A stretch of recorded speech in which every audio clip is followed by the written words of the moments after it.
이런 행동에 세 사람은 어리둥절해 합니다.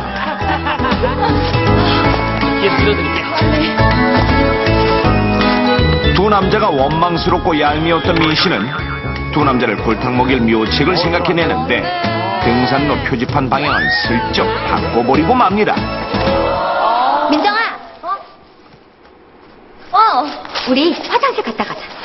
두 분은 먼저 올라가세요. 아니에요. 저희가 기다릴게요. 아니에요. 그럼 제가 부담되잖아요. 그래요. 먼저 가고 계세요. 저희는 따라갈게요. 빨리 가자. 결국 먼저 가게 된 두 남자. 민 씨의 계획대로 등산로가 아닌 곳으로 들어서게 되는데 굉장히 위험한데. 진짜 화내서 그런 거 안 돼요. 야, 민정 씨는 정말 보면 볼수록 괜찮단 말이야. 그런데 어쩌냐? 민정 씨는 나한테 마음이 있는 것 같은데 아까 먼저 가라고 얘기할 때 내 이 두 눈을 지그시 바라보면서 이야기하더라고. 아까 못 봤어? 올라올 때 내 팔 잡고 오는 거? 내가 너보다 체력도 좋고 힘도 센 거 잊었냐? 야, 그럼 체력 테스트 한번 해? 그래? 저기 나무 보이지? 저기까지 누가 먼저 도착하나? 콜. 시작. 두 사람은 그렇게 아무것도 모른 채 등산로가 아닌 다른 방향으로 깊숙이 들어서게 됐습니다. 정말 위험하죠. 봤지? 내가 먼저 도착했다. 승부욕이 있어. 근데 민정 씨는 왜 안 오지? 야, 그러고 보니까 우리 동호회 사람들도 안 보이는데? 바로 그때 갑자기 비가 쏟아져 내리는데 야, 비! 야, 저쪽으로 가자. 우산과 우비를 챙겨오지 못한 두 사람은 어쩔 수 없이 내리는 비를 쫄딱 맞고 맙니다. 한여름인데 왜 이렇게 춥지? 옷 가져온 것도 없는데. 구조대에 전화하자. 빨리 해봐.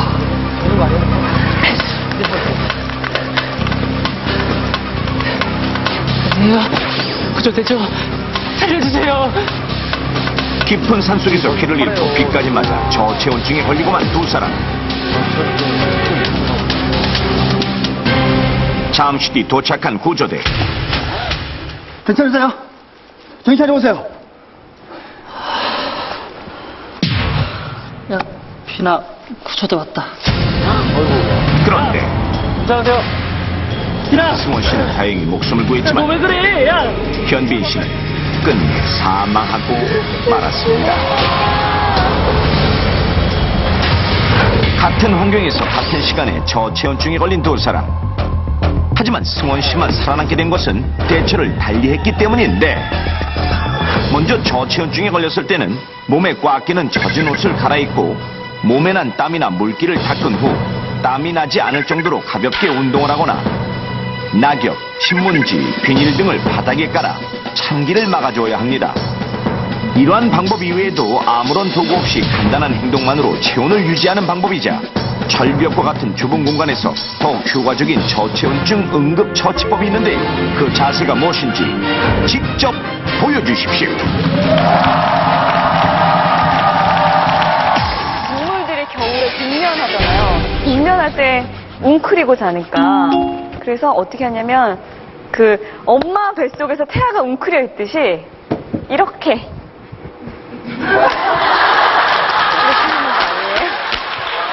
아니, 저희를 왜 보세요? 안 돼 보이네요, 이제. 제가 보기엔 다리에 쥐가 많이 날 것 같아서요. 자, 과연 태아가 이제 엄마 뱃속에서 있었던 자세. 웅크리고 있는 자세입니다. 화끈해. 흥건해.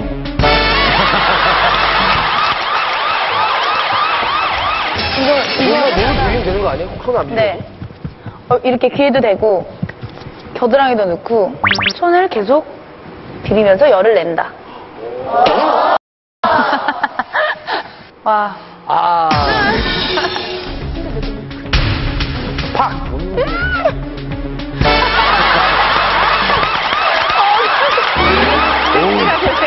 오, 살았다.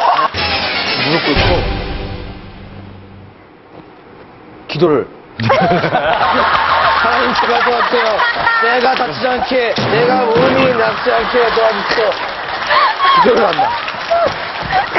하나님한테 기도를 한다. 도와주셨어서. 그림이 있어요? 추워 죽겠는데. 성물이 내려왔어요. 앞에 지금 성부가 있어요. 도와주시는군요. 응? 손가락이 이렇게.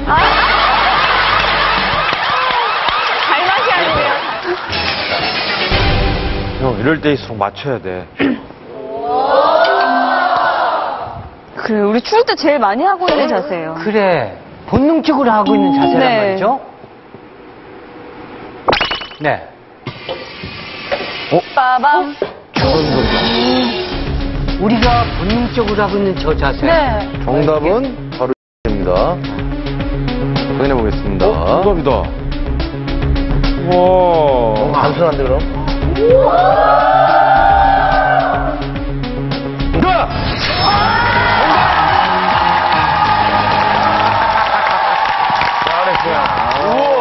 어떻게 생각하면 자세 하나로 삶과 죽음을 왔다 갈 수도 있다는 거죠. 네. 자, 그러면 이 상태에서 자, 정답 VCR 보여주세요. 위기의 순간 죽느냐 사느냐. 정답은 몸을 웅크리고 앉아 겨드랑이를 막아주는 자세입니다. 넘버원 서진동호회 신입 회원인 민정씨로 인해 경쟁하게 된 두 사람. 결국 등산로가 아닌 길로 들어서서 갑작스런 비를 만나 저체온증에 걸리게 되고 구조대를 기다리게 되는데, 저체온증일 때 몸에 땀이 날 만큼 열을 내줘야 되기 때문에 막 뛰어야 돼. 난 뛰는 게 맞는 거 아니야. 땀이 나면 체온을 더 뺏겨. 이렇게 웅크리고서 겨드랑이 막아주는 게 더 좋아. 막아주는 게 아니구나. 놀라면 안 돼. 두 사람은 위급한 상황에서도 티격태격하게 됐습니다. 서로 다른 방법을 취하며 구조대를 기다렸는데, 현빈 씨는 자신의 고집대로 과격한 운동을 해 땀을 많이 흘리면서 열을 더 빼앗기게 됐고, 결국 체온이 더 내려가 사망하게 된 것입니다.